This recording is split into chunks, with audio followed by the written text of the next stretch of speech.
কি হইয়াছে? আগে বাপু,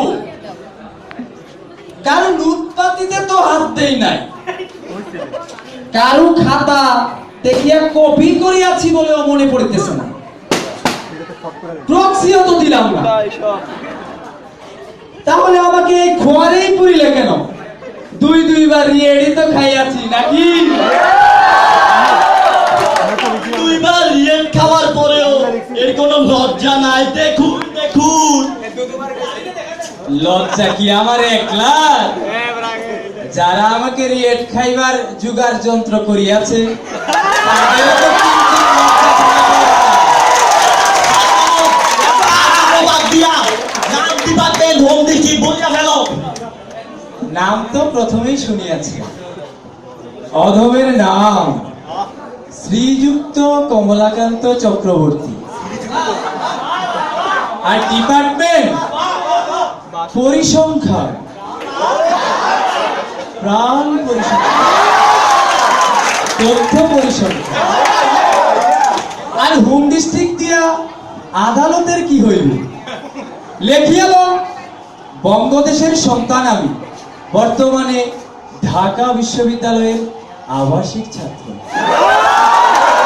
বলি নিবাস কোথা? অমুসলিমদের বাসস্থান। কোন হল? অমুসলিমদের হল। বলি হলের তো একটা নাম আছে নাকি? আহা, দেখুন তো ধর্মাবতার, বুকা উকিলের ধৃষ্টতা। আমি প্রথমেই বলিয়াছি, নাম আমার শ্রীযুক্ত কমলাকান্ত চক্রবর্তী, এবং ইহাও বলিয়াছি আমি ঢাকা বিশ্ববিদ্যালয়ের আবাসিক ছাত্র। বুকা উকিল যে এটা বোঝে না আমি জগন্নাথ হলের ছাত্র, সে কথা আমি বুঝি বসে কিসে?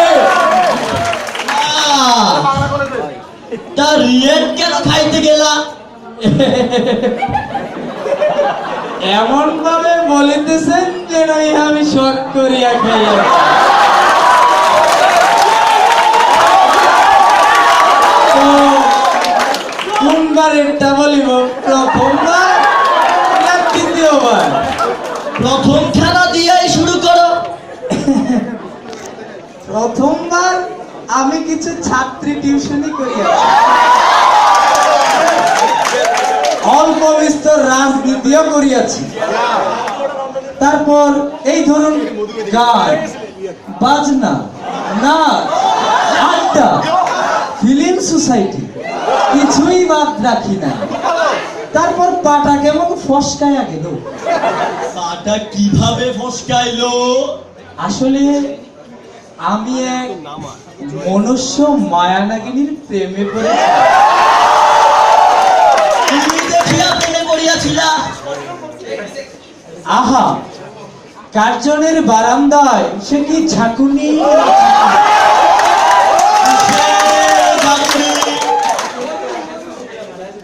তাহার লম্বা দুর্দান্ত কেশের ঝাঁকুনি। তা পরীক্ষার খাতায় কিছু লেখনি? সেটা তো লিখিয়েই ছিলাম, তবে প্রশ্নপত্র যে মডারেট হইবে সেই কথা কি জানিতাম?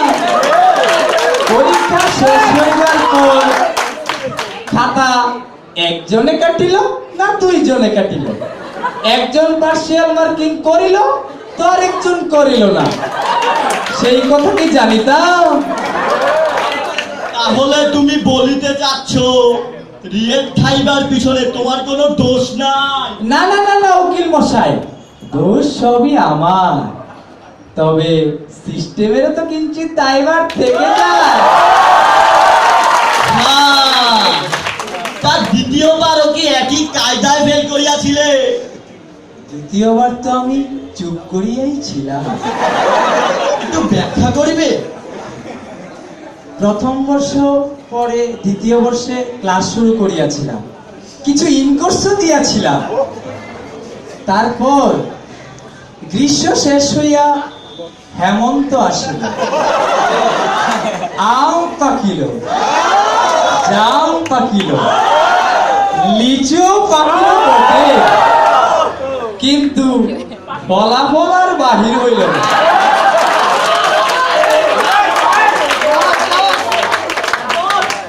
রেজাল্ট দেরিতে পাবলিশ হইবার কোন কারণ দেখাইতে পারিবে? আগে হ্যাঁ, আমার কাছে জমানো একটা মার্কশিট আছে, দেখাচ্ছি আপনাকে। দেখাও। কোথায় যেন রাখিলাম। নকলের সাথে ঘুলাইয়া ফেলিয়াছ নাকি? আগে না, কমলাকান্ত নেশাখোর হইতে পারে, কমলাকান্ত পাগল হইতে পারে, কিন্তু নকলের মতো অসৎ কাজ করিবার মতো ছেলে নয়। এই নেন। হ্যাঁ, যেমন ভাজ করিয়াছ, কোথায় যে রাখিয়াছিল ইহা তা স্বয়ং ভগবান জানে। নাও কি যে অবস্থা। তা তোমার সহপাঠিনীরা তোমাকে এ ব্যাপারে সাহায্য করেন নাই? সে কথা আর কি বলিব। রিয়েট খাইয়া যখন প্রথম বর্ষে তাহাদিগের সাথে ক্লাস করিতে বসিলাম, তারা এমন আজব আজব চাহনি দিয়া তাকাইতো, মনে হইতো মহাজাগতিক কোন চতুষ্পদ পাশে আসিয়া বসিয়া।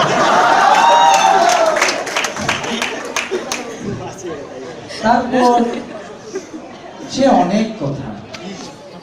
তারা তো আমাকে সাহায্য করিয়াই ছিল, সাহায্য না করিলে আমি কি আবার দ্বিতীয়বার পরীক্ষার আসরে বসিতে পারতাম?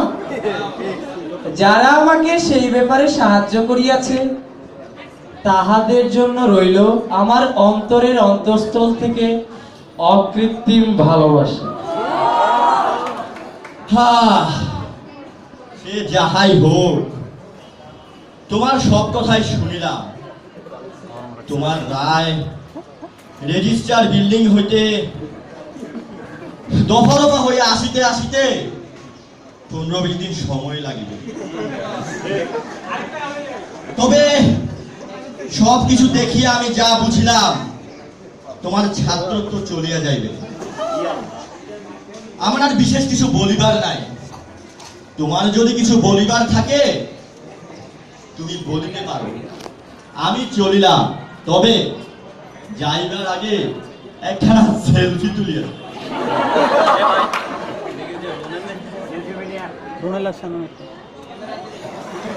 এখানে তো দেখা যায় না, উপরে তুলিবে।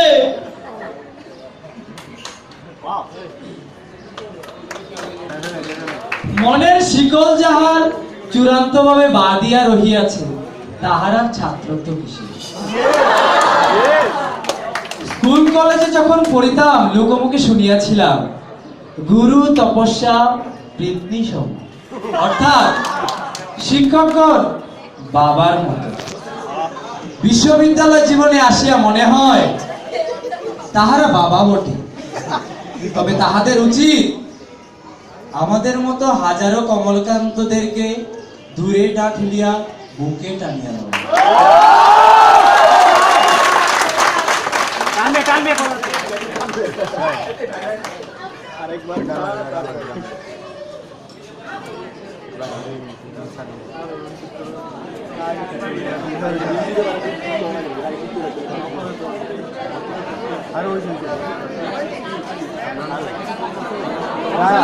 ভাই শেষ হয়নি তো ভাই, নাটকটা ফিনিশিং দিতে পারলো না গানের জন্য।